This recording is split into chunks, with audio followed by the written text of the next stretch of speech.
Assalamualaikum warahmatullahi wabarakatuh. Ini suasana masih lebaran ya. Saya pengen cari narasumber bintang utama yuk rasok teko. Mendadak ada perlu, wes. Jadi harus cari bintang tamu dadakan. Nah, iki jenenge duduk bintang tamu, iki binatang tamu iki jenenge. Ada Mas Eko Ventura. Assalamualaikum, Mas. Waalaikumsalam warahmatullahi wabarakatuh. Gimana Mas, sehat? Sehat, alhamdulillah. Alhamdulillah sehat. Alhamdulillah sehat semua. Dalam momen lebaran minal aidin wal faizin, mohon maaf lahir batin untuk semuanya. Kami Mas, mohon maaf saya kalau ada tackling, ada perobotan, ada Jimmy Jam. Jane sing njaluk sepuro dadi aku, Mas. Jane sing njaluk sepuro dadi aku. Sing njaluk sepuro dadi Kopang.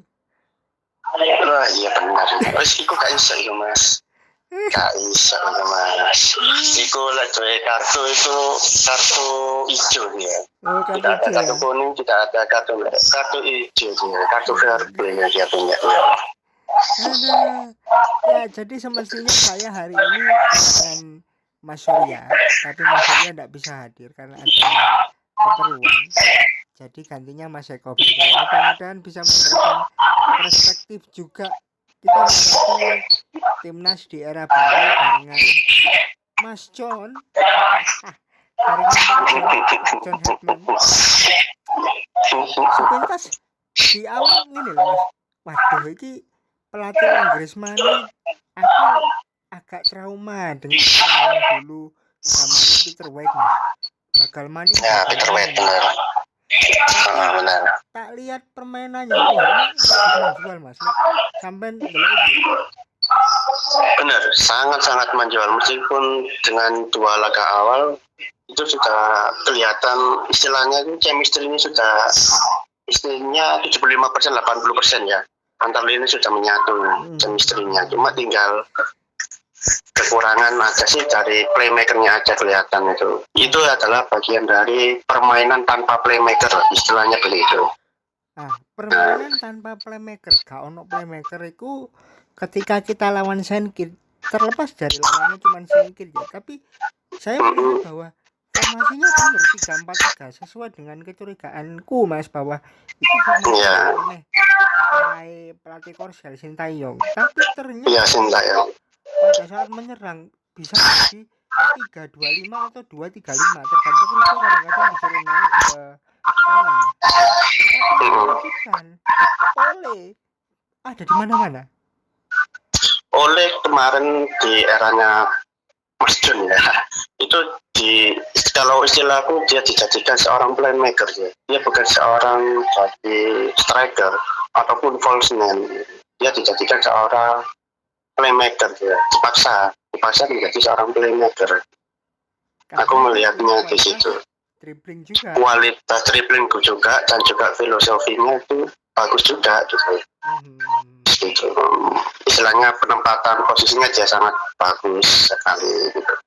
Yang mengejutkan itu bagiku adalah kemarin laga Bulgaria itu posisi Verdong, bukan seperti biasa. Emang di awal kelihatannya dia dijadikan seorang JMF ya, barengan dengan Pelupesi. Tapi saat berjalannya pertandingan, kadang dijadikan central midfield. Akhir pertandingan dijadikan attacking midfield. Sangat mengejutkan dengan Verdong. Dia bisa membaca permainan seperti itu. Dia bisa dilakukan. Cuma untuk membantunya itu aja yang masih istilahnya ya mungkin butuh chemistry lah istilahnya begitu. Masih 2 pertandingan. Tapi gini Mas, kalau kita yang lawan Bulgaria itu kehilangan Tom itu memang jelas kelihatan ya. Cuma sangat pengaruh. Di sini aliran ball passernya nggak ada. Bener kita bisa menggunakan Calvin Verdong sebagai penggerak, aliran bolanya itu terbatas gitu loh. benar, sangat terbatas. Tidak, istilahnya itu tidak ada kreasi serangan gitu. Ya, tapi di babak Ya. kedua terbukti dengan kita bisa menekan Bulgaria sampai bertahan total dan menghasilkan 2 peluang kena tiang gawang. Iki Iya. Dua loh, itu kalau masuk satu aja cerita beda, Mas. Beda lagi, beneran beda, sangat beda. Dan juga kemarin sisi, kalau aku melihat dari baca serangan dari sisi Coach Herman ini lebih ke ini ya, meniru taktik STY. Dia cuma istilahnya hanya menyempurnakan aliran bolanya aja. Aku bilangnya seperti itu, membaca permainannya 2 pertandingan ini. STY versi modern. Benar, lah aku bilangnya dia kayak istilahnya kan Spirito coba memberikan akses langsung kepada second striker atau striker utama langsung ke long ball, itu sangat efektif banget tuh. Umpan-umpannya sangat perfect ya, bagus solorannya juga. Di sisi lain apa ya, Beckham ini nek aku sing ngamati Mas, iki dengan ketiadaan Marcel karena masih pemulihan, Beckham ini yang dilakukan sebenarnya gerakannya, ya benar, koneksinya dengan oleh Donitri dengan apa ya, dia pemain paling fleksibel kan, bisa sangat turun juga oke. Dan apa ya, berhadapan dengan Bulgaria itu nggak ada rasa tanggung gitu. Nggak ada cuman kalau ini Mas, kalau versiku sepanjang 2 game ini kita belum melihat tembakan dari luar. belum ada gitu.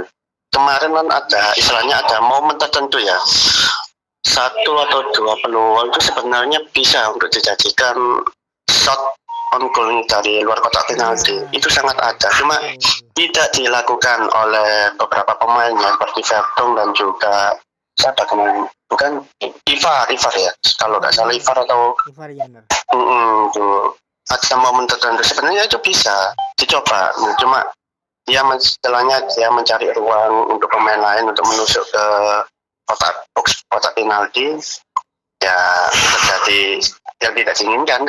Gitu. Nah, versi ini sampean itu memang murni karena masih ada keraguan-raguan atau ya space-nya enggak ada gitu.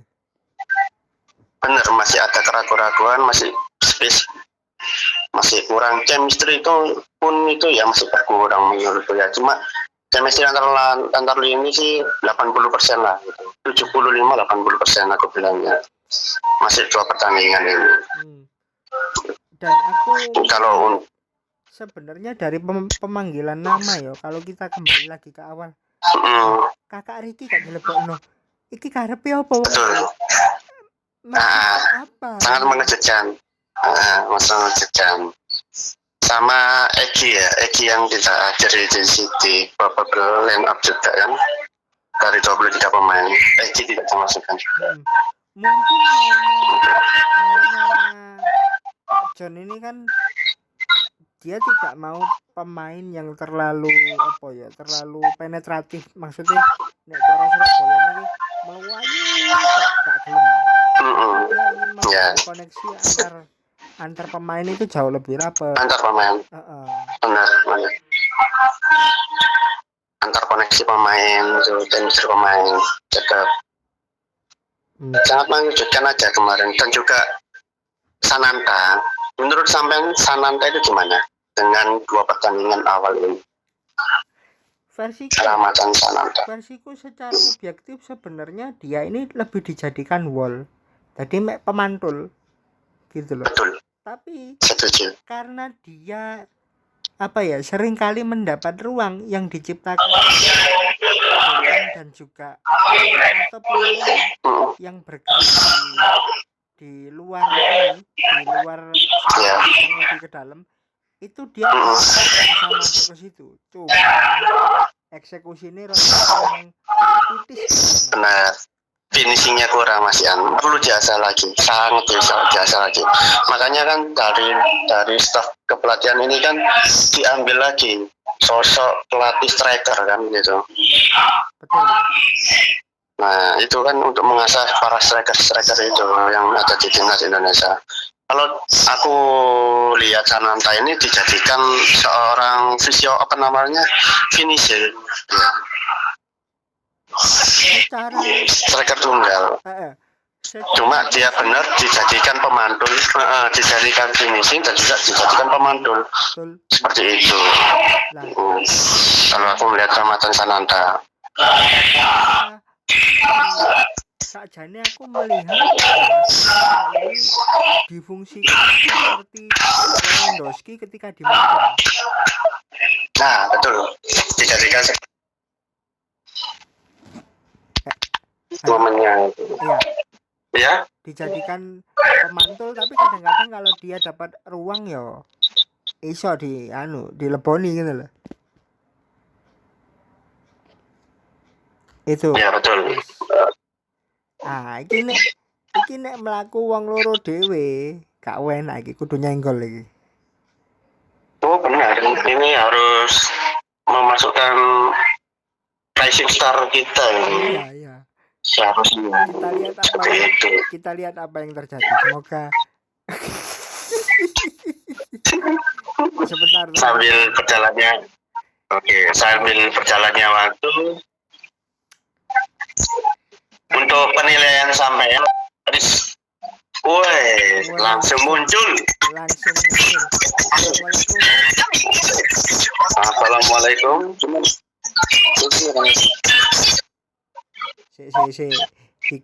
Dipersiapkan dulu. Ya, Mas. Gimana? Assalamualaikum.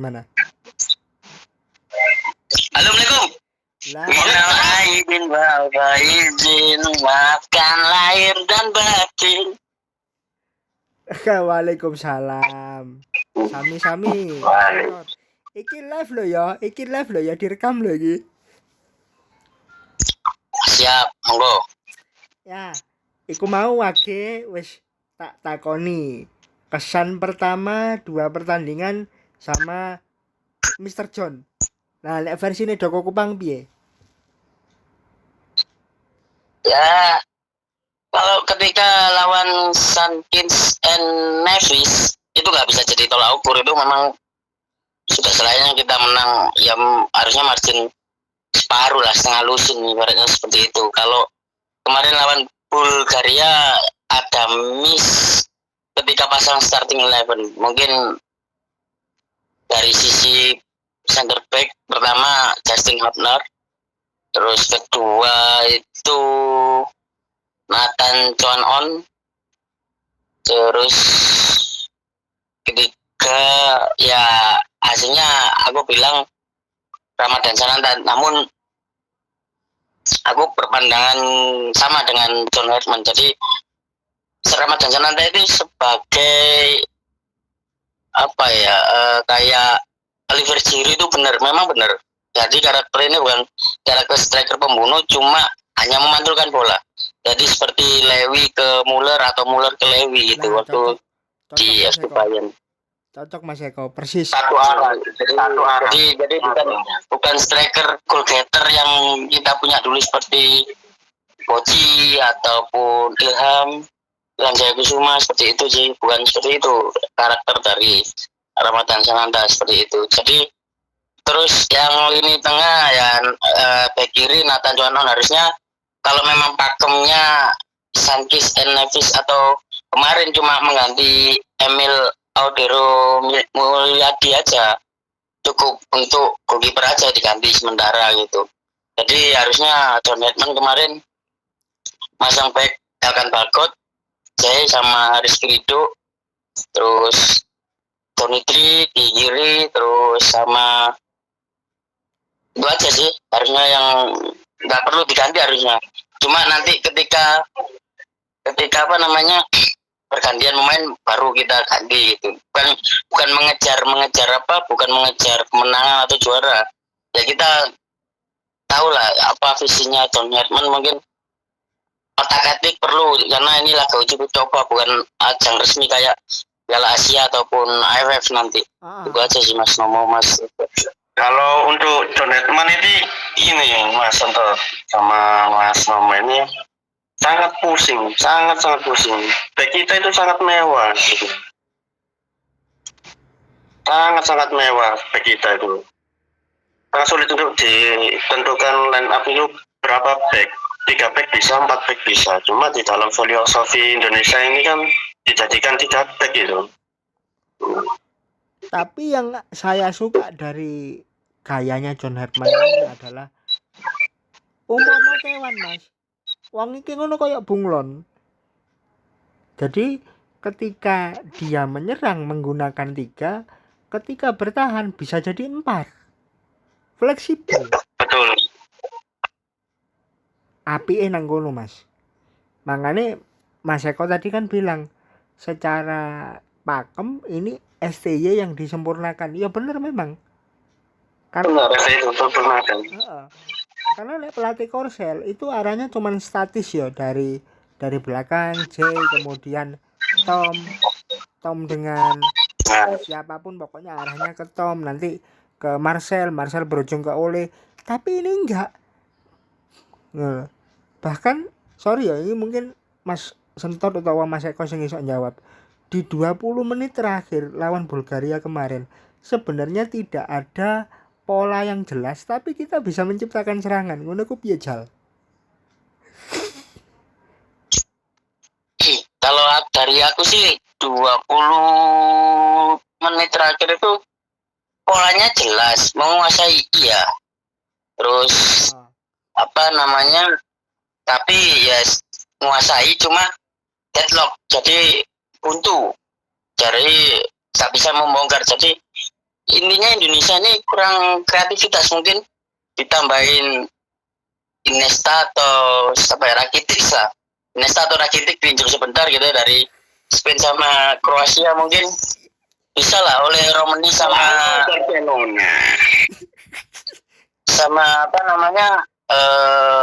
Renders atau yang pengganti, mungkin bisa lah. Jadi tusukannya lebih maksimal kemarin itu. Terus shootnya pun ya kurang gitu loh. Shootannya dari tendangan, dari ketika deadlock mengurung itu kurang. Tak lihat kemarin itu. Walaupun sangat minim. Walaupun bisa menciptakan 2 peluang ising kena tiang gawang itu ya. Mister. Nah, iki ngene Mas Eko, Mas Entot. Ada yang komen kemarin itu begini. Seandainya Donitri dipasang dari awal mungkin akan berbeda. Tapi nek aku ngerasakno ngene. Dalam pikirannya John Herdman, selain satu dia bingung karena komposisi pemain belakang kita banyak. Yang kedua, iki Bulgaria. Gitu loh. Kalau kita paksa mereka terbuka, habis. Jadi posisi ini ku serba salah. Ngono loh. Gimana Mas? Ya kalau aku sih hasilnya kurang dari 2 Belanda ya, mungkin bisa mengobrak-abrik ya. Kalau Nathan Chuan-on mungkin dipinggirkan dulu, diganti Dan James. Jadi backupnya nanti bisa Donitri. Dan James kan kadang crossing-crossingnya atau umpan dari tendangan sudut, tendangan pojok itu kan bisa nyampe ke tengah gitu loh. Bisa nyari bolanya apa yang dimau Jay, Elkan ataupun Kevin Dix ya, biasanya di tengah oleh kan itu bisa. Terus dari sisi kiri itu kalau wing LWF atau RWF ya, wing right atau untuk sisi penyerangan itu Emiliano Jonathan harusnya masuk. Namun info yang saya dapat ternyata cedera gitu. Emiliano itu cedera kalau nggak salah, yang nekling pemain Bulgaria ya Mas Eko ya. Iya, pemain Bulgaria kemarin. Ya, harusnya kemarin wing sisi kanannya Indonesia yang kurang hidup. Coba di situ ada Emiliano mungkin bisa hidup. Kalau dari sisi penyerangan sebelah. Kalau masalah Dean James, info terakhir kan kena flu, kalau pokoknya loro kok, sakit dia dan tidak bisa nggak bisa nggak bisa join gitu. Malah Makanya dari sisi kiri itu kan Dean James, terus sisi kanan kan Emiliano Jonathan mas. Jadi betul. apa ya, crossing atau curly crossingnya dari Emiliano Jonathan kan kemarin yang dicari itu kan kadang-kadang untuk nyari bolanya siapa Beckham ataupun Ole, kadang-kadang kan seperti itu kalau lihat pertandingan sebelumnya sama Patrick Kluivert gitu. Saya tak lihatnya seperti itu sih. Nah, kurang dua orang ini aja. ya. Mungkin jalan mulus untuk permainan Indonesia kemarin. Bisa lah nge-throw-in, bisa itu kemarin. Mesti nih. Kalau untuk Nathan kemarin sih posisinya itu kan dia dijadikan ke kiri ya. Di posisi di sebelah kiri biasanya ditempati oleh Verdong atau Dan James itu. Kalau di RSTY kan Nathan ini sering dijadikan posisi DMF ya, yang di saat ini diisi oleh Verdong. Ya. Sebenarnya bisa jadi seperti itu. Cuma dia,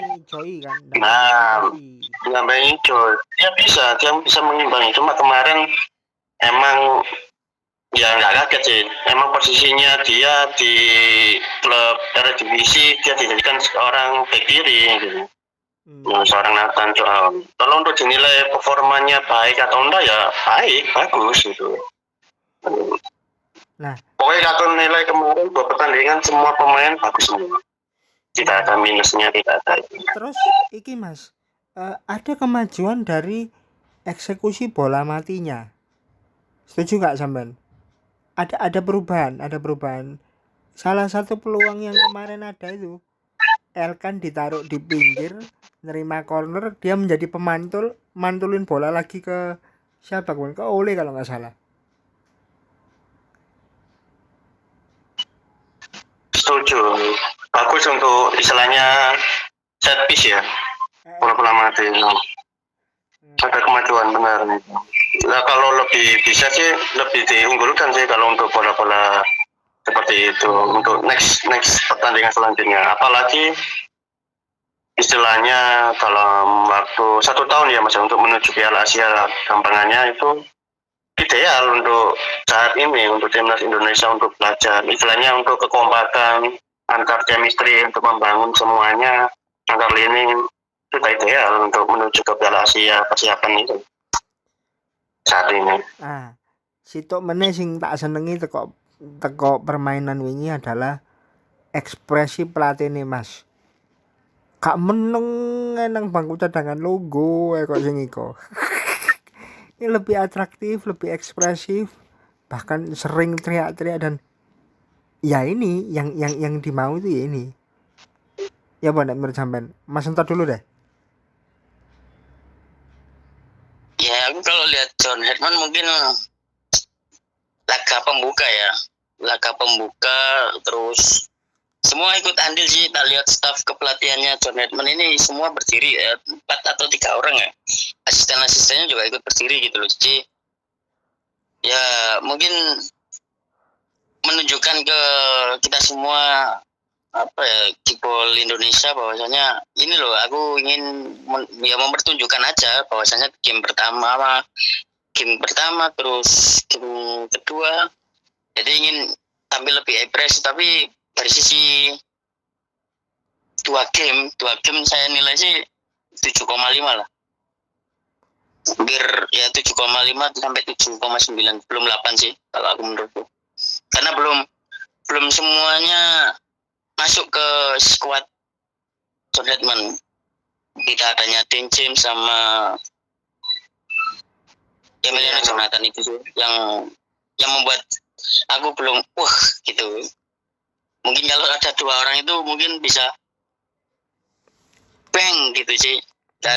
Crossingnya ibaratnya crossing dari Dean James. Tahu sendiri kita lawan putaran keempat Piala Dunia kemarin sama gebrakan Emiliano Jonathan lewat gol pertama ketika lawan Arab Saudi sih. Itu sih Mas Nomo, Mas Sopo. Kalau untuk sisi dari Herman ini lebih ini mas meniru gaya filosofinya Julian Nagelsmann. Saat di latihan dia membawa TV ya, istilahnya TV. Ya.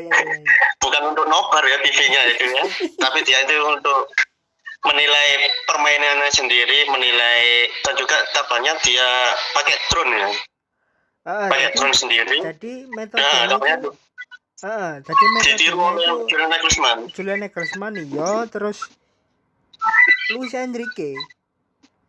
Ya betul, Luis Enrique. Saya sempat kaget ya, oke, keren lah gitu. Dan juga ya itu hasilnya kemarin 2 pertandingan itu. Kalau bisa sih Jerman harus keliling liga lagi ya mungkin, karena kalau dari sisi saya yang nggak pantas untuk dipanggil ke timnas ya sorry ya, mungkin ini pendapat saya sih benar sudah selesai. Terus Ivar Zener sama satu lagi Eliano Reinders udah selesai, sama itu sih Zylstra. Nah, kalau menurut saya Citra ya. Mungkin nanti bisa lah Marcel dikembalikan, terus Yance mungkin bisa mengisi posisi yang ditinggal sama Ivar Zener atau Eliano Reinders. Intinya cari Ricky Kambuaya belum masuk gitu kan, mungkin Ricky Kambuaya lagi tapi yang tahu semua John Herman kita cuma kasih pandangan aja gitu mas Nomo mas, kasih pandangan aja gitu, karena kita tahu Indonesia ini pemain Indonesia cuma berapa menit sih, 45-61 jam permainan habis, selanjutnya pasti habis lah gitu loh. Betul. Tapi kemarin kayaknya sudah dibenahi, maksudnya ketika di 10 menit terakhir kita bisa menahan Bulgaria sampai sedalam itu walaupun gak iso ngegolno ujung-ujungnya. Ini sudah ada perkembangan dari sisi stamina. Ini aku ngono mas, yang versiku ya. Dan terkait anune Mas Eko mau mungkin iso ditanggapi balik meneh. Ini semua karena kita akhirnya punya video analis juga. Zikri itu Mas Zikri Lazwardi anunya Persija itu. Selama ini kan mana pernah kita punya video analis bos. Tidak ada. Dan isunya dulunya kan Tommy Daski kan untuk dijadikan video analisis. Ternyata skala saing dengan milik Persija ini. Nek Tommy Daski sebetulnya dari sisi pengamatan aku suka mas, malah nanggone DM Instagram malah sering ngobrol itu. Jangan tak jak duet. Beliaunya masih belum berkenan. Wah keren ya. Keren ya. Temenan. Sebenarnya pengen ngajak sudah tak tawari mas, wis tak tawaran, cuman beliaunya belum berkenan. Tadi ya kita sebagai yang punya rumah ndak bisa maksa iki apa iki. Oh, no. Salam kayak arek-arek teko Made kon. Made iki pengen join tapi gak iso.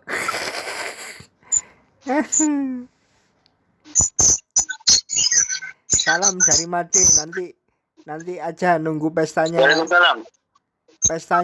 Pestanya London Merah. Nunggu pestanya London Merah. Waduh. Iya tak London Merah tak. Wong akeh pemain cedera. Terus siapa lagi ini? Oh iki Mas, ono koncoku penyandang disabilitas. Ini Mas Irsam ini kasih komentar gini, mungkin bisa ditanggapi ya sama 2 narasumber. Kalau dari starting 11 Pak John ini sudah racikannya sudah bagus ya, Pak John nggak usah diragukan, sudah bagus racikannya. Back sudah Pakem, J, Ijaz, Rido ini sudah paten, tinggal satunya ini bisa diotak-atik.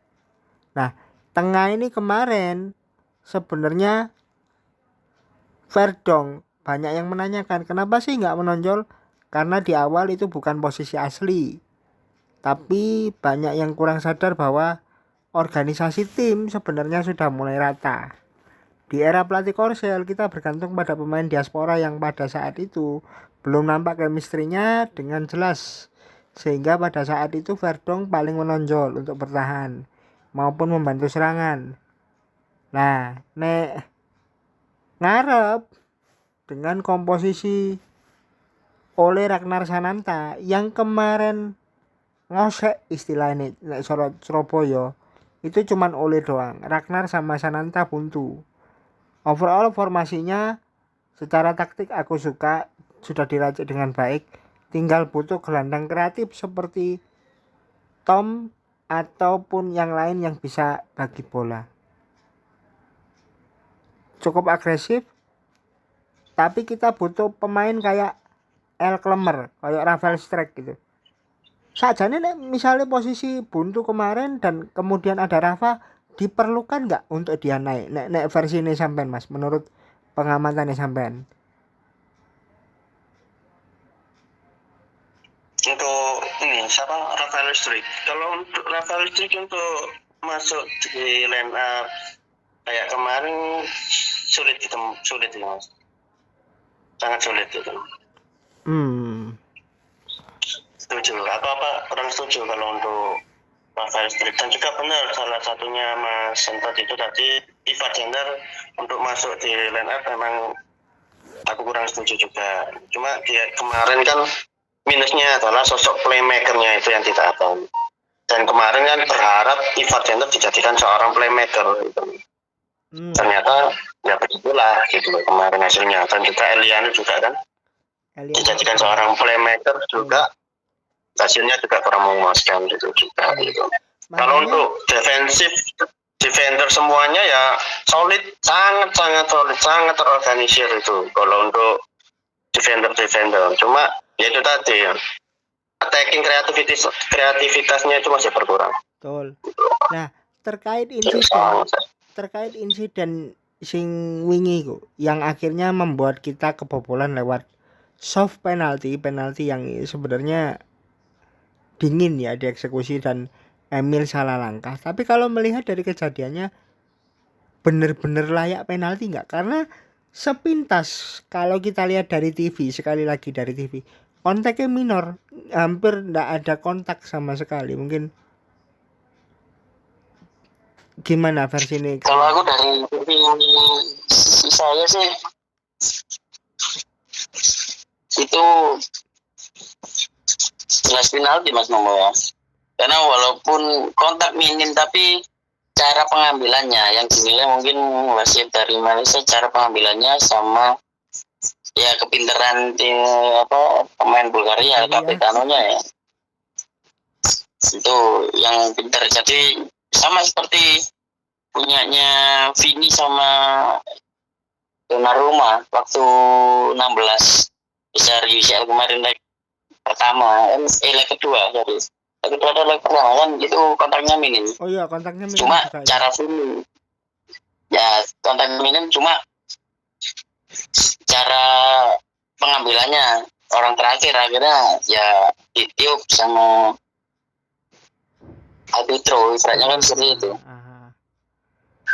Nah Mas Jakob ya Mas? Saya sangat pendapat dengan Mas Sentot. Itu cara pengambilan bolanya itu aja yang dinilai oleh referee ya pelanggaran itu. Kalau aku bilangnya seperti itu, sangat layak untuk ambil penalti. Soalnya kan pergerakan kaki terakhirnya Kevin Dix dibilang aktif gitu, istilahnya kan begitu. Dan dari pertandingan kemarin ini sorry ya, nek versi Netropodo sebenarnya titik kecerobohan dan titik matinya itu ada di Kevin. Berapa kali dia ngambil keputusan itu keliru gitu loh. Cara dia ngambil keputusannya salah gitu loh. Jadi titik matinya sebenarnya kan Kevin Dix itu bukan RB ya. Ya, dia lebih ke CB, bareng dia di CB. Sebenarnya di posisi seperti itu yang ditempati oleh Sandy Walsh sama Jakob atau Jakob Sayuri kan, Sayuri bersaudara itu bisa. Cuma kemarin ya seperti STY awal-awal dia dijadikan back kanan, posisi sebelah kanan dia. Itu. Tapi sebenarnya bukan tempat idealnya. Intinya kita ini bertiga nih yang ngobrol ini aslinya carilah Pak, ibaratnya membantu playmaker yang bisa membagi bola dari kiri, dari bawah ke tengah, tengah ke atas. Harusnya bisa sih cari pemain kreatif. Harusnya ya, maksudnya siapa sih Liga 1 untuk pemain kreatif ini siapa sih? Dan semua itu kalau tak lihat dari bawah sampai atas sampai Persib, pemain kreatif semua luar negeri semua, dari impor semua. Nggak ada yang dari mungkin dari diaspora atau naturalisasi ataupun produk dalam negeri sendiri gitu loh. Siapa? Kita coba di papan atas Persib Bandung siapa? Guillermo Ochoa apa dari Argentina kalau nggak salah itu. Ochoa lagi terus Mas nyangsang ini. Ya siapa ya? Dari Argentina. Kedua Persija siapa? Nggak ada. Impor Persija lagi. Persija kan Alan kan. Impor lagi. Sekarang Borneo Mario Peralta. Nah, Borneo Mariano Peralta.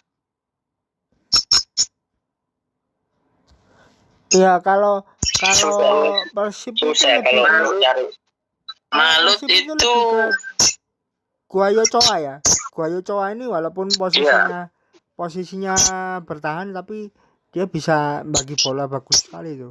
Iya betul. Di Malut ada Tyron, Delpino sama Lucas Cardoso.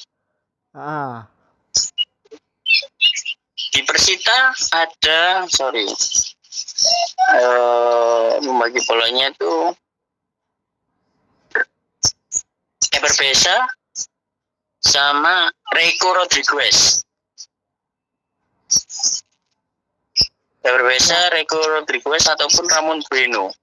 Pablo Canet juga bisa. Kita ke Persita ke Bayangkara. Tapi lebih dominan ke Rodriguez ya. Bahkan pertandingan terakhir yang lawan Madura itu kan 2 kontribusi toh. Betul. Di Bayangkara ada Rio Matsumura, Musashi Dipe, Rio Matsumura yang sebelumnya di Persija, sekarang ada di Bayangkara, terus Musashi Dipe, ada Yamamoto di sana. Kan ya itu tadi nggak ada ibaratnya pembagi bola yang seperti Tom. Kita kan nggak bisa ngandalin Tom terus gitu loh. Ya itu kemarin Mas, istilahnya diuji oleh timnas Indonesia ya, diuji kemarin itu tidak kehadiran sosok Tom itu arah permainannya itu kemana gitu. Nah itu ya, kemarin hasilnya kita bisa ya kalau saat ini tuh mungkin andalan kita itu ada di yang pertama sih Tony Firmansyah, mungkin bisa ya Tony Firmansyah terus sama Adam Alis kalau bisa ya. Adam Alis itu kadang-kadang bisa jadi kreator, attacking midfielder atau central midfielder bisa gitu. Kalau pemain-pemain itu ya lebih idealnya untuk dijadikan ke turnamen Piala AFF itu bulan Juli Agustus itu. Nah, kita coba seperti itu. Cuman ini Mas, kalau ini penilaianku pribadi ya sebagai orang yang jarang bahkan nggak pernah nonton Liga Bledok. Kalau ada Malis, dia pernah dapat umpan kunci kalau nggak salah pas di AFC ya, musuh Selangor Mundi. Itu pergerakannya luas tuh. Jadi dia bisa lepas di situ. Nah, cuman kalau dilihat lagi secara body shape kok iki perasaanku ya, kok rodok kelemon, agak terlalu berat badannya sekarang, bodinya terlalu gede, fat gitu.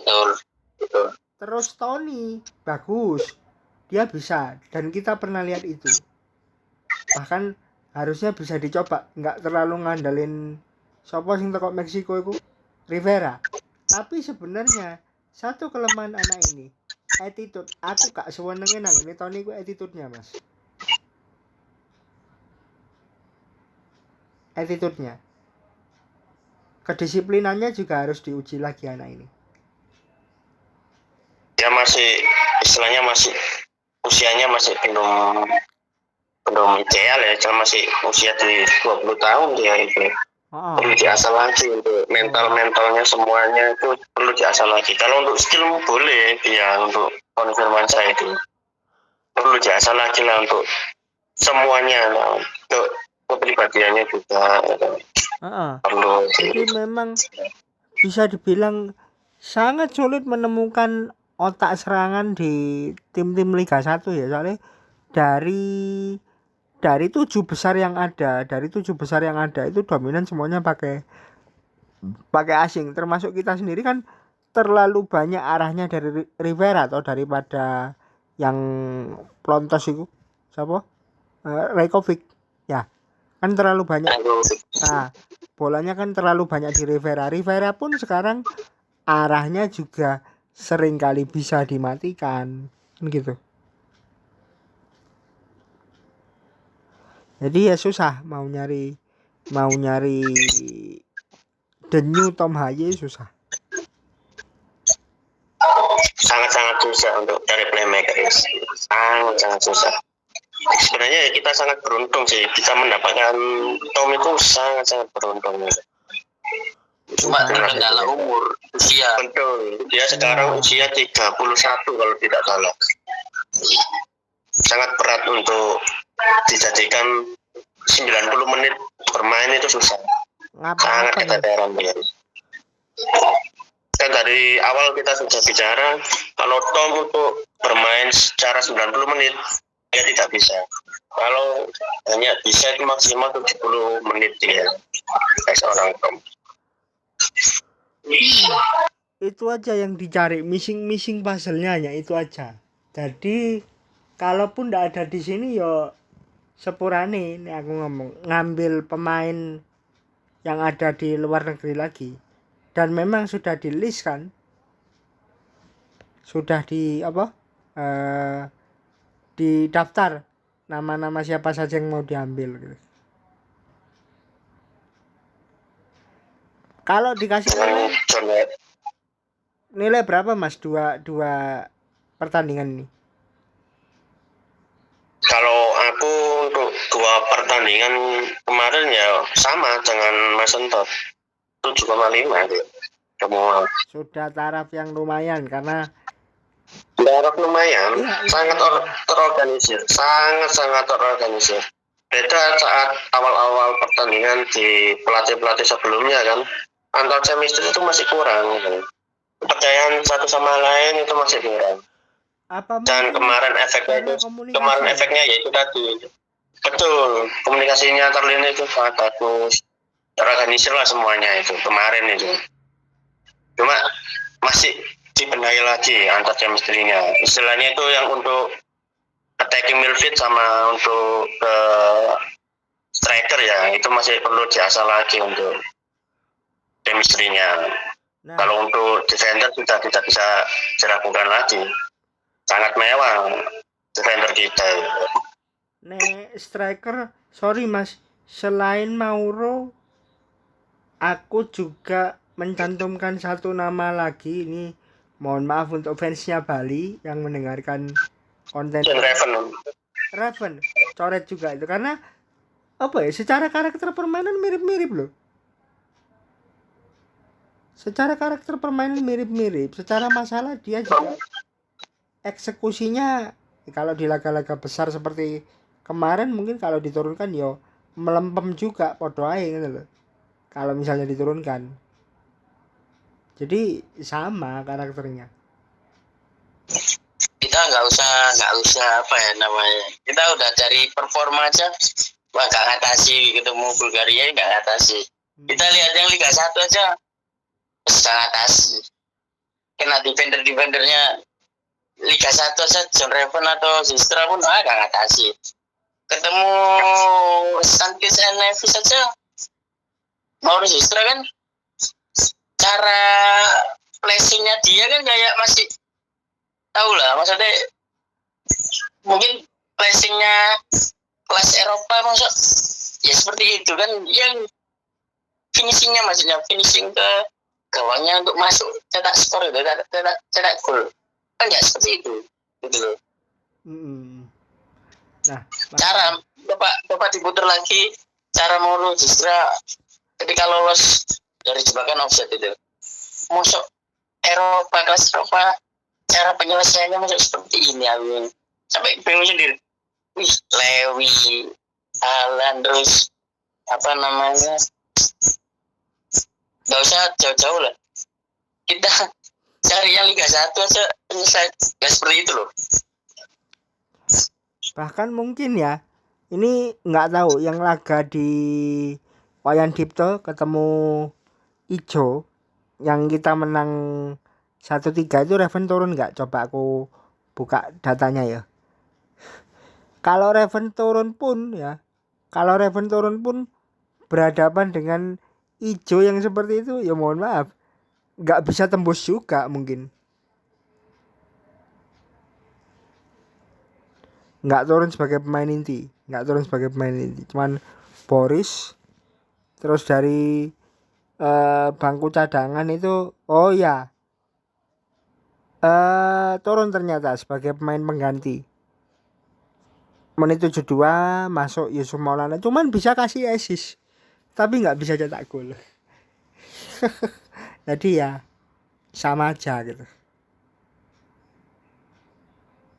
Dan satu lagi Mas Eko, Mas Entot, iki sing tak delok ya secara non teknis, bahwa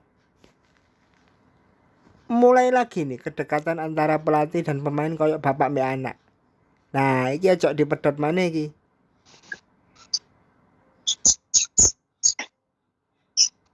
Cara komunikasinya monggo, mungkin Mas Entot dulu yang sudah buka mic.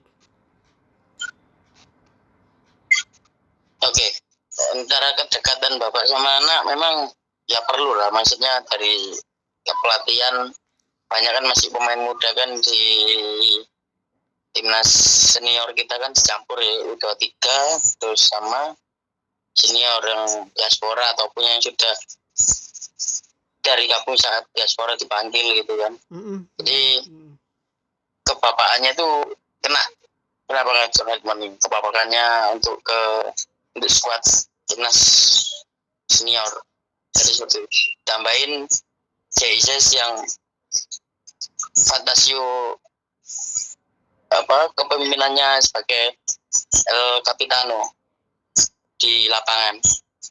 Ketika salah passing, ketika protes ke referee, terus pemain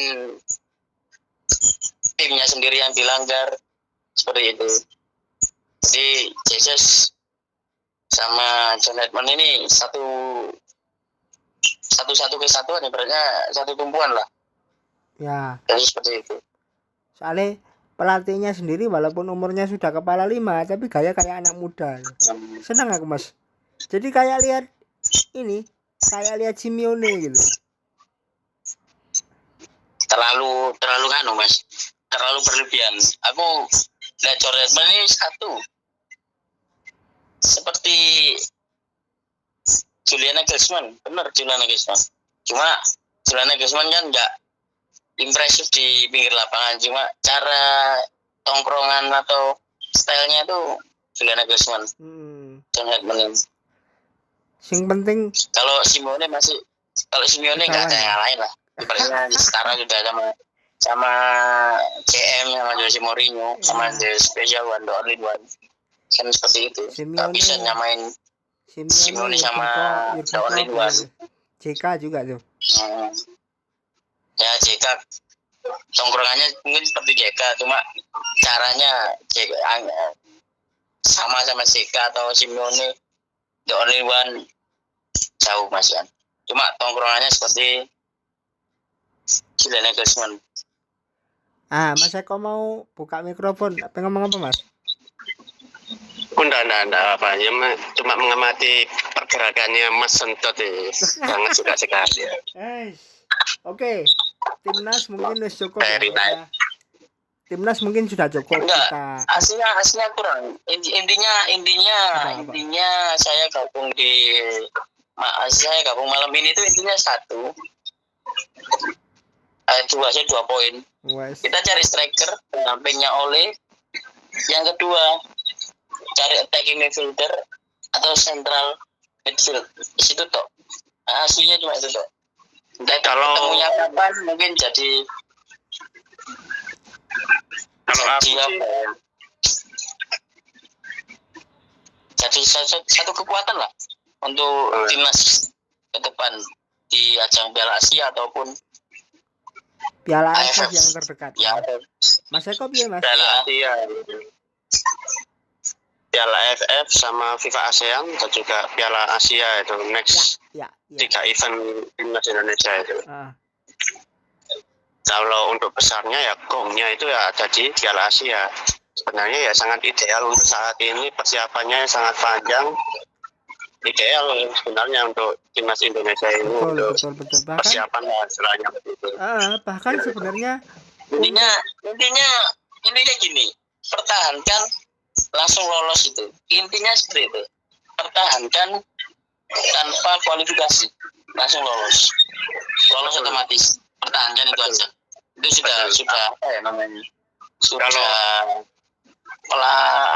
Pelampauan lah ibaratnya seperti itu. Kalau bisa ya jangan hanya grup, jangan cakap-cakapan, walaupun pertahanin tanpa kualifikasi Piala Asia, cuma jangan jadi penghuni grup.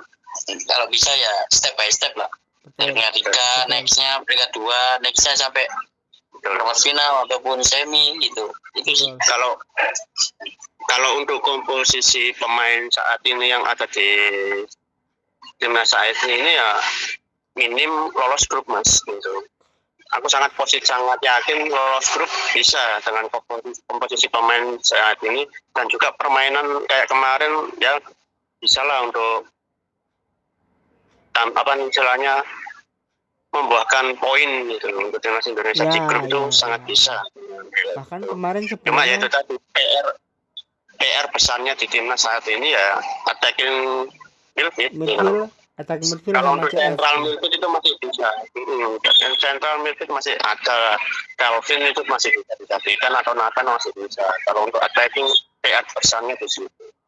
PR besarnya. Nah sebenarnya itu kemarin itu juga kan. Sebenarnya dengan kemarin kita lawan Bulgaria cuman kalah 1 gol dari penalti. Ya walaupun penalti ya, tapi kita bisa melawan itu sudah poin plus sudah.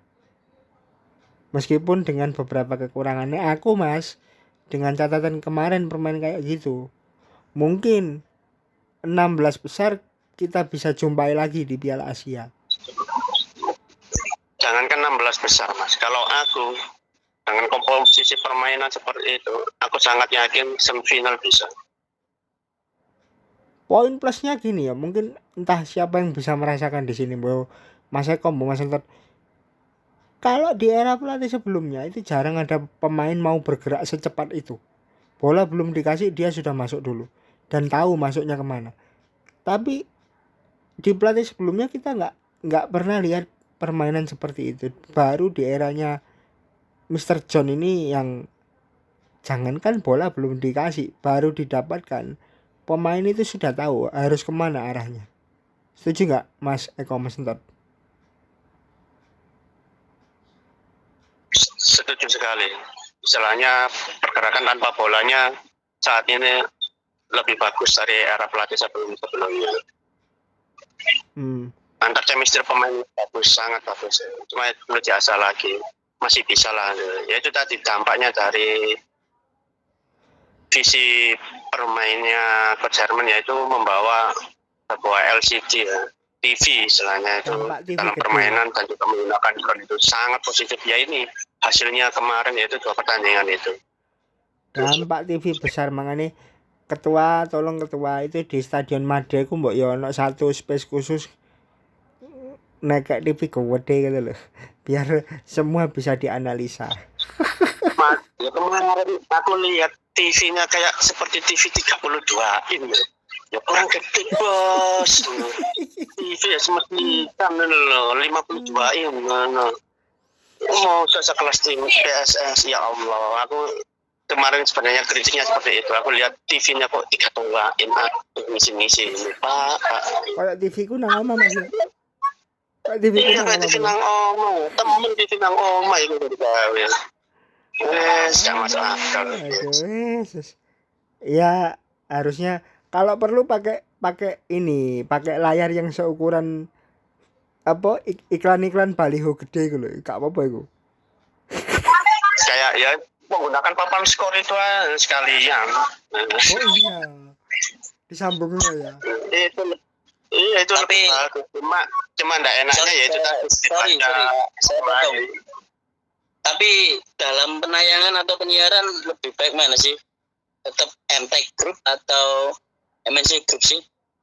Wah, Kalau ini pengen coba tanya ke Mas Nomo sama Mas Eko. Ini bukan masalah komentari atau host, komentator, bukan. Ini bukan masalah SDM juga. Cara pengambilan view atau gambarnya. MTech Group ada perubahan atau tetap MNC Group terdepan untuk timnas?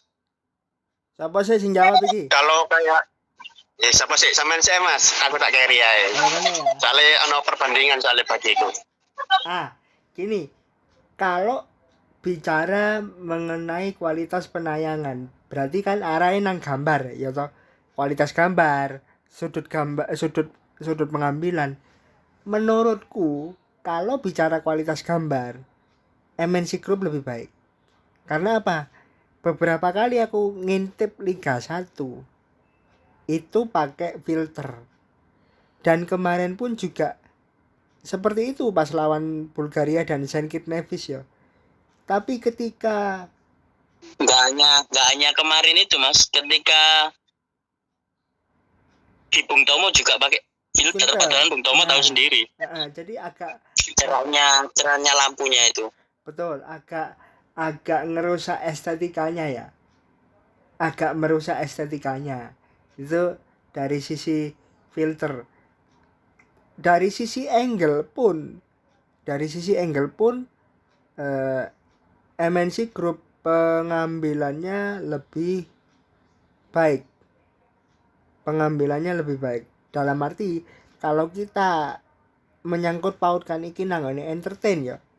Dia tidak hanya ngambil itu dari tribun yang yang delesep di bawah atap itu. Yang di belakang gawang itu. Kan kamera kan kalau off the field kan dari situ sebelum game. Tapi kalau MNC Group itu ada kreativitinya dari atas atau dari sisi luar diturunkan gitu. Tapi kalau dari sisi SDM secara sumber daya manusianya untuk tayangan itu mulai seimbang kecuali kalau MTech di sini bisa menempatkan orang yang tepat. Maksudnya kalau MNC Group itu kan sudah punya si Bung Hadi Ahai barengan sama Ma'ruf, itu sudah pas, sudah cocok. Tapi nek MTech sebenarnya aku lebih nyaman kalau misalnya pertandingan Indonesia St. Kitts Nevis itu diulang lagi secara komentrinya dengan orang yang sama. Soalnya apa? Di tengah pertandingan kita bisa dapat insight. Ini istilahnya ini istilahnya ini. Jadi bisa menjelaskan. Jadi ada plus minusnya dari sisi masing-masing. Gue nek cari aku Mas. Monggo Mas Eko. Kalau untuk penayangan TV lokal ya sebenarnya masih unggul ya MNC Group itu. contoh yang kemarin adalah kontrasnya itu sangat tinggi, brightness-nya sangat tinggi, sangat kelihatan. Dan juga kemarin aku tadi aku lihat itu ada salah satu komen di salah satu forum, komen di salah satu instansi sepak bola, itu adalah perbandingan penayangan laga kemarin dengan laga maraton. Mungkin sampai pernah mendengar maraton pertandingan Auckland sama B2F. Itu tayangannya sangat beda. Padahal waktu maraton itu pakai kamera hanya kamera biasa, istilahnya tidak sangat profesional untuk sepak bola itu. Itu tayangannya sangat bagus, sangat jernih. Tidak ada, ya sebenarnya ada sih untuk filter-filter itu masih ada sangat sedikit. Sangat dijadikan pertandingan kemarin sangat menonjol, lebih bagus ke maraton kemarin sih daripada untuk ke yang ditayang kemarin gitu. Untuk filternya loh ya. Kalau untuk komentator ya kita sudah tahu sendiri lah. Di AMT kan seperti itu. Sangat sulit untuk menilai, istilahnya menjernihkan kita, menampung gitu istilahnya, menangkap isi permainannya seperti apa itu dari komentari kan sangat susah gitu. Kalau sebenarnya ya yang saya harapkan itu net sama transgroup itu sangat bagus seperti itu.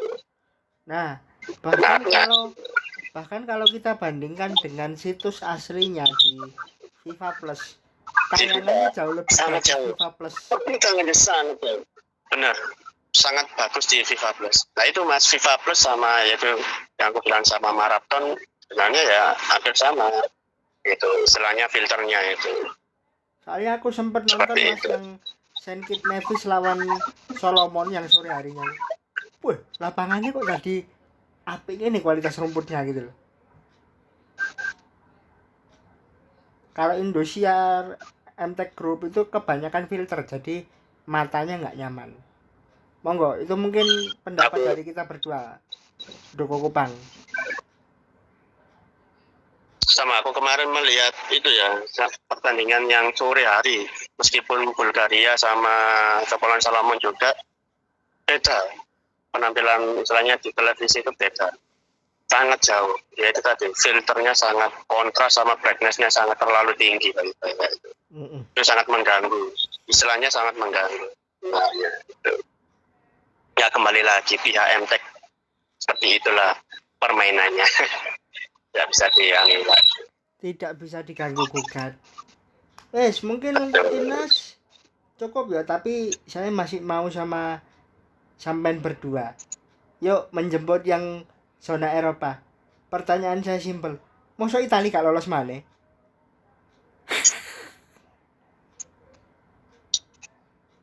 Saya yakin Italia lolos lah. Lolos dengan adu penalti. Sorry, agak berat adu penalti. Untuk yang langsung lolos itu pasti yang pertama Turki sama Denmark. Swedia, Polandia penalti. Bosnia Herzegovina, Italia penalti. Jadi untuk Italia 2 game sampai adu penalti, 2 game selesai full time. Itu sih. Kata lagi ya, aku baru lihat ini jadwalnya Irak Bolivia jam 10 pagi. Wow. Besok jam 10 pagi waktu Meksiko ya, pertandingan di Meksiko. 10 pagi Meksiko. Ini stadionnya bener-bener bikin aku kesengsem Mas. Soalnya backgroundnya gunung ya nang mburi.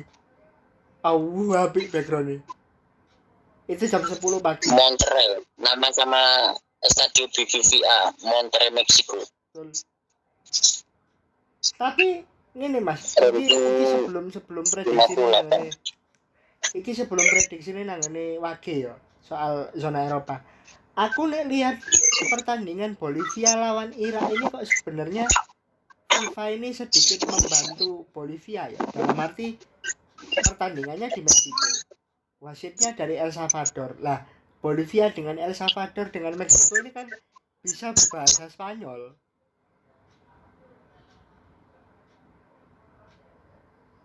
Jadi sedikit membantu Bolivia untuk lolos secara tidak langsung. Nek sampai lihatnya gimana, Mas?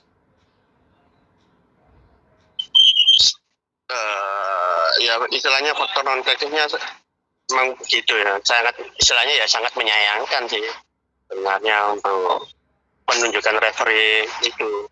Cuma ya gimana lagi, FIFA kan seperti itu. Sorry, ini menangnya Bolivia atau Irak itu nanti masuk grup mana ketika di PD 2026? Menangnya Masuk grupnya mana, Mas? si tak bukae anu nih, tak bukae primbon sih. Menangnya Bolivia lawan Irak itu pemenangnya akan masuk di grupnya. Kalau tadi di grup D ya, apa yang Australia itu. Kalau besok, sebentar, yang besok pagi ini pemenangnya akan masuk di grup salah satu dari baris ketiga. Jadi antara IJKL di sini. Antara baris kedua atau baris ketiga ya. Ya, antara baris kedua atau baris ketiga sih. Tak bukanya dulu. Sofai. Baris kedua itu dari negara apa aja yang ada di table group itu? Jadi di sini untuk interzona yang pertama interzona yang kedua itu di grup I. Jadi pemenang masuk grup I antara Prancis, Senegal sama Norwegia. Nanti pemenangnya Bolivia sama Irak nanti masuk situ. Antara Prancis masuk di grupnya Prancis, Senegal sama Norwegia. Tunisia. Prancis, Senegal, Norwegia masuk situ nanti. Swedia. Masuk grup I, Mas, okay. Masuk grup I. Jadi pemenang Bolivia lawan Irak itu nanti satu grup sama Prancis, satu grup sama Senegal, satu grup sama Norwegia. Agak Norwegia. Oke. Terus pemenang Kongo sama Jamaika ini masuk di grupnya Portugal, Uzbek sama Kolombia. Grup K. Oke. Yuk, monggo. Jadi kalau aku sudah sampean sebutin kalau negara pertandingan ini masuk ke grup ini, oke. Aku pilih ke Irak sama Jamaika. Berarti Irak masuk di I, Jamaika masuk di K. Betul. Nanti game pertama Irak ketemu Prancis. Itu nanti bisa jadi acuannya.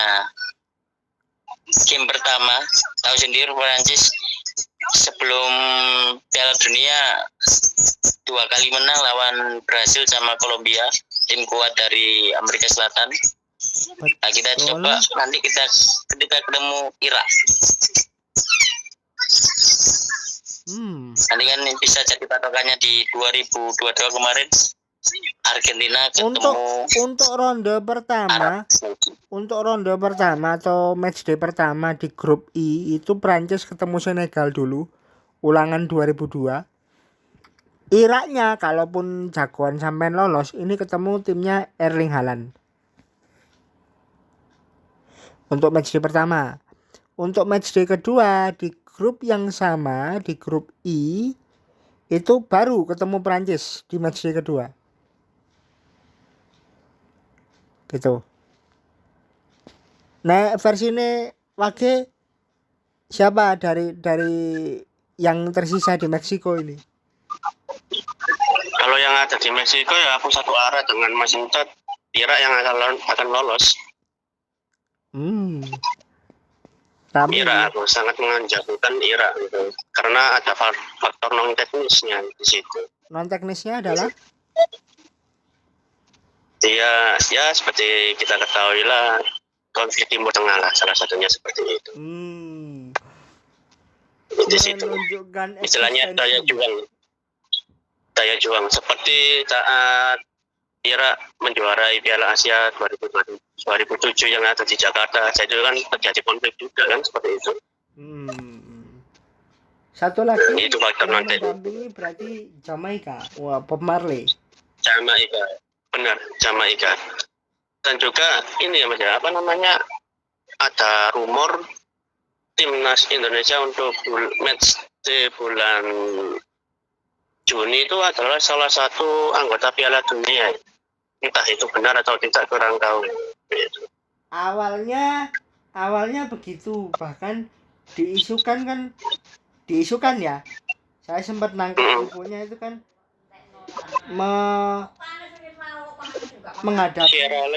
menghadapi timnya Yuran Fernandes kalau nggak salah.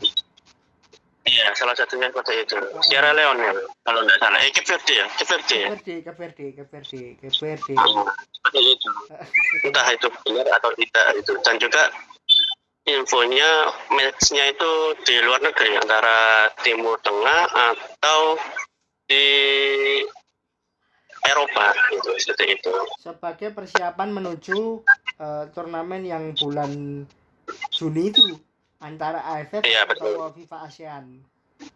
Nah, tapi kalau untuk AFF kan lebih idealnya ya Liga 1 lah untuk pemainnya. Kalau untuk FIFA ASEAN kurang tahu gitu. Masih 50-50 karena FIFA ASEAN kan hanya diikuti ASEAN aja, yang mending ya Liga 1 aja yang untuk dijadikan komposisi permainan. Kalau untuk persiapan Piala Asia ya full team. Kalau untuk FIFA ASEAN. Oke. Matur nuwun Mas Nomo sama Mas Eko waktunya. Aku tak turun dulu. Turun minum dulu.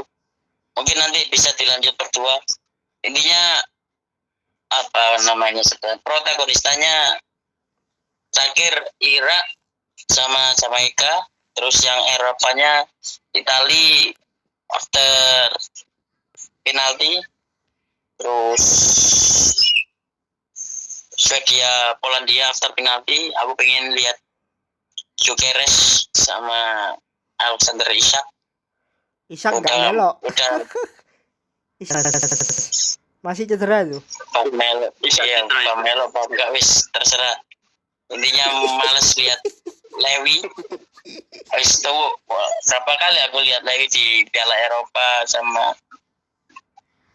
Piala Dunia, berapa kali aku kurang tahu aku. Ininya wis bosnya sama Polandia. Terus yang menang dengan mudah yaitu Turki sama Denmark. Oke. Setuju aja sih. Satu arah dengan Mas Antot. Kalau untuk kemenangannya susah, Italia sangat susah. Yes, terima kasih waktunya Mas Nomo sama Mas Eko. Matur nuwun sudah diajak ngobrol manajemen marketing. Siap. Sama-sama Mas Antot.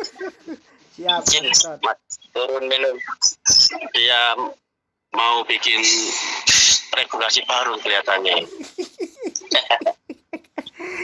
Ada. Gawe regulasi sih, karena banyak yang harus dibikin baru regulasinya after Ramadan sama Idul Fitri. Siap, Bos. Yang penting sehat. Yang penting sehat selalu. Siap. Kami. Doa baik kembali baik Mas Nomo. Turun Mas Eko, Mas Nomo. Amin. Assalamualaikum. Waalaikumsalam. Waalaikumsalam warahmatullahi wabarakatuh. Lah ya ngono iku jenenge bintang tamu ya. Wong Isak gak main wis gak ono Isak sing penting. Itulah Doko Kupang. Tapi ya begitulah. tapi ngene Mas. Ini mohon koreksi ya. Kebanyakan orang nunggu Piala Dunia tahun ini tuh karena punya potensi Messi sama Ronaldo bisa ketemu. Bener nggak? Bener. Ada potensi seperti itu. Aranya dan juga ini adalah era akhir dari kedua GOAT ini, seperti itu. Yang ditunggu-tunggu seperti ini saat ini adalah seperti itu. Doko Kupang kesusu mudun. Aku pengen ro. Nah, Gacone itu. gacone Doko Kupang di Piala Dunia siapa sih gacoannya? Kalau aku tetap ya kelihatannya seperti edisi sebelumnya. Kalau di apa istilahnya dimainkan di benua Amerika, ya benua Amerika lagi yang akan juara. Loh, Spanyol lagi bagus. Masa enggak ada peluang? Jangan Spanyol, Prancis itu skuad sangat mewah. Itu final aku. Itu aku ibaratkan Prancis ini adalah skuad terbaik dalam 10 tahun terakhir ya. Sebelum Edisi terbaik mereka saat Piala Dunia sampai sekarang. Era emasnya Prancis itu. Waktu Piala Dunia sampai sekarang itu era emasnya timnas Prancis. Berarti versi ini sampean ketika nanti Zidane datang, oh enak iki oleh warisan enak iki. Pemain oleh warisan enak. Mewah, Mas. Sangat mewah strikernya. Ya kan? Belakang mewah. Cuma minusnya itu ada di kipernya aja, masih kurang. Kipernya mungkin masih McMahon. Ya, McMahon. Masih McMahon. Dan juga sekarang McMahon nomor berapa sih, Mas? 31 atau 32. Betul. Nah, sangat ya sebenarnya masih minim lah. Mungkin ini closing statement ya soal timnas. Terkait dengan ya ini bisa dibilang sebagai janjinya Mr. John ya, janjinya Pak John ke supporter La Grande, ke siapapun itu supporter Indonesia yang ada di GBK. Kira-kira kalau bahasa saya menikmati kue besar itu ngicipi sak ndulit ya isak tak 2030 bisa. Aku sangat yakin dengan komposisi pemain seperti saat ini sangat bisa. Jadi sama seperti yang sampai tetap dari awal saya di dari dulu. Iya, dari dulu tetap ini adalah 2030 ada di situ. Nah, sangat ya. Nah, aku tertarik gini Mas, mungkin ini benar-benar terakhir ya. Pak Ketua kan 2028 si ono nang kono kan. Maksudnya masih jadi ketua kan. Dan 2028 itu kan 2028 kan kualifikasi Piala Dunia kan baru dimulai. Kira-kira mungkin enggak yo FIFA AFC itu memberikan kelonggaran dari ronde awal sampai ronde ketiga itu timnas isine iku sak grup iku enak. Maksudnya bisa dimakan sehingga peluang untuk mencicipi kue yang namanya Piala Dunia 2030 itu bisa didapat gitu. Jadi perjalanannya itu di set karo AFC itu ketemu tim-tim yang kamu bisa makan gitu. Kalau untuk seperti itu next ke depan kayaknya nggak bisa Mas, tetap kayak kemarin kalau aku bilangnya seperti itu. Sangat susah untuk ke depannya itu. Jadi ujung-ujungnya ketemu Arab lagi, ketemu Asia Timur lagi gitu ya. Betul, tetap ke situ. Kalau boleh tahu next itu kan beberapa negara gabungan ya seperti Spanyol, Maroko ya. Portugal, Spanyol, Maroko, terus Argentina, Paraguay, sama Uruguay sama salah satunya Uruguay juga. Nah, seperti itu. Sangat susah Mas seperti itu. Tapi statement sampean di DM ku waktu itu masuk akal juga karena tuan rumahnya Portugal sama Argentina, dua negara yang memiliki alien di planet bumi dan fansnya di Indonesia paling besar. Bisa juga. Paling besar betul. Faktor non teknisnya itu ada di situ. Dan juga kemarin sebenarnya faktor non teknisnya ada. Tapi ya itu tadi penunjukan pelatihnya yang sangat blunder itu. Emangnya Gongnya tidak di sini. Iku muga-muga gak dibaleni Mas. Aku sangat yakin tidak akan ada pemecatan. Aku sangat yakin. Soalnya gini, sangat yakin. Dari laga kemarin ya, terlepas lawan Senkit itu memang keharusan dan lawan Bulgaria itu kalah, tapi kalahnya cuma satu gol lewat penalti dengan permainan seperti itu. Ini dengan penunjukannya Mr. John, seakan-akan Erik ini ingin membangun citranya lagi. Betul. Dia ingin membangun eranya lagi. Dia ingin istilahnya dia tampil lagi. Dia aktif lagi. Cara Surabaya nih Mas, nek batine Erik Thohir iku iso ngomong, ya tak akoni aku salah ben, makane dandani iki. Aku sing dandani. Ya. Ya begitulah dengan ya seperti biasa lah. Para pejabat-pejabat kan seperti itu. Lagi naik daun dia muncul. Lagi ke dalam dia menghilang. Kayak avatar. Ya betul. Seperti itu lah. Sakjane dia itu sudah dapat momen ketika futsal kemarin, Mas. Sebenarnya cuma dia tahu posisinya dia tahu regulasinya, dia tahu posisi. Makanya dia tidak bisa tampil. Makanya yang tampil adalah Sianipar itu. Sebenarnya Atta yang tampil, otaknya itu ada di atas, tapi dia tahu posisi dia itu sebagai wakil. Makanya Sianipar itu yang sering tampil dia, dan juga dia menjalin kerjasama dengan Federasi Sepak Bola Iran kan, istilahnya untuk kerjasama bareng untuk futsal itu kan. Iya. Dan juga Azerbaijan juga yang sudah kita kalahkan aja, intinya dia minta kerjasama, minta sinau ke Sianipar itu. Makanya Mas, Afghanistan ya salah. Makanya di balik skor 5-5 yang kemarin itu sebenarnya ada kong. Ya, betul. Ada kesepakatan di balik itu. Ya wes. Betul. Matur nuwun Mas Eko. Sama-sama Mas Nomo. Sudah jadi bintang tamu dadakan. Sharing hasil kemarin. Intinya pertandingan kemarin sangat-sangat positif. Tapi nek misale timnas main mana sampean tak undang jok kapok-kapok loh. Oh, tenang Mas, jangan senang hati. Kalau untuk era John ini aku sangat apalagi komposisi pemain saat ini Mas. Tidak bisa diraba lagi. Aku sangat suka. Seandainya momen kayak kemarin harus menikmati 3 lapangan lagi dan di situ ada Pak John. Wis nek dijak metu dhewe.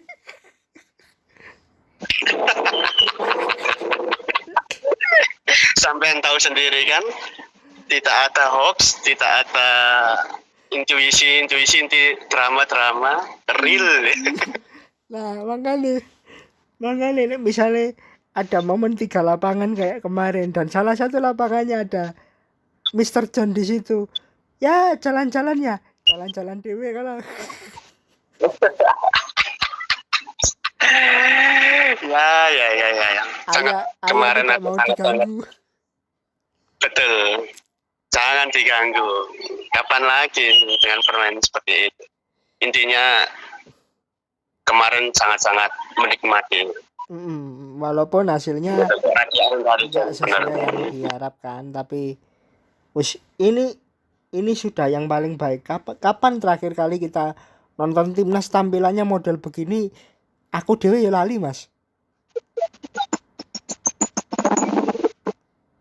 Tampilannya model begini. Ya wes, gitu aja Mas. Ya sudah. Siap, terima kasih untuk sharing-sharingnya laga kemarin dan juga luangkan waktu untuk saat ini. Mudah-mudahan bisa ketemu di darat kompak mbak arek metu kabeh. Yang kita harapkan. Amin. Ya wis, itu tadi teman-teman sajian kita bersama bintang tamu dadakan dan juga yang benar-benar dadakan karena kita panggil langsung datang. Kayak jin. Diceluk langsung teko. Dan kita akan ketemu lagi di episode yang berikutnya. Kalau bahas timnas mungkin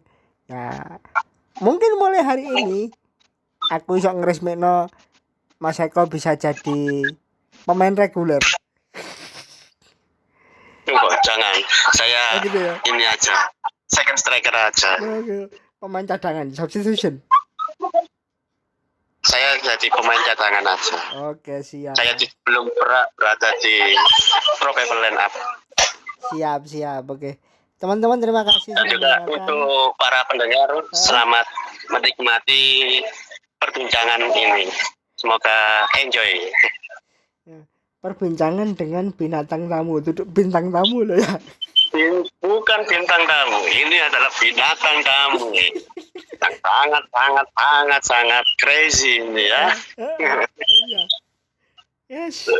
Jangan lupa untuk share link yang ada di podcast supaya teman-teman bisa mendengarkan sudut pandang kita bertiga dalam mencermati timnas era baru ketua lama.